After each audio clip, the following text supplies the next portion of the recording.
war over Taiwan, war across the Taiwan Strait would be absolutely calamitous for the world, for Taiwan, for China, for the United States, for everyone. So yes, I have worried about it, and I believe that it has to be a fundamental object of American policy to ensure that never happens, that we deter China and dissuade China from ever launching an aggressive war against Taiwan to try to take the island.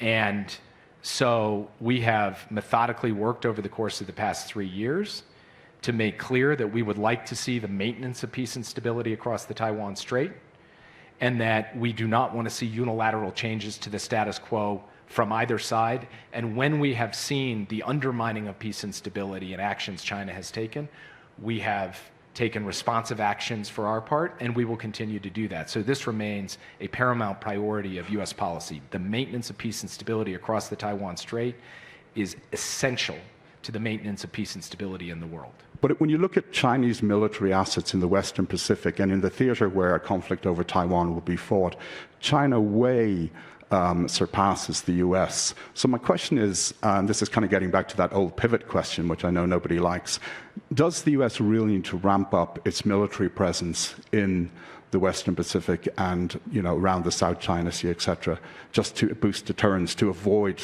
that conflict that, as you say, would be a catastrophe for the world? Well, if you actually look at what we've done with respect to our alliance system, our alliance infrastructure in the Indo-Pacific, we're not trying to create an Asian NATO.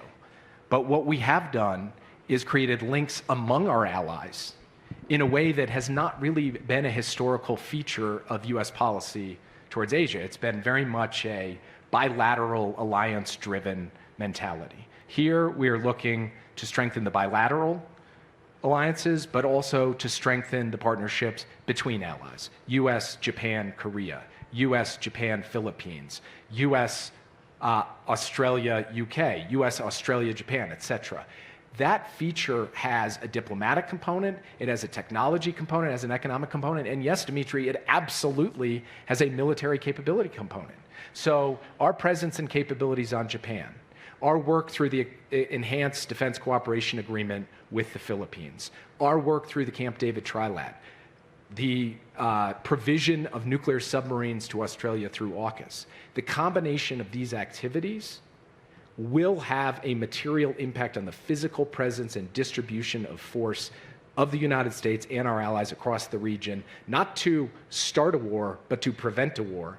You're already seeing some of that. You'll see more of that in the years ahead, and I consider that, honestly, one of the great successes of this administration, and it is one that we can build strength from strength in the years ahead.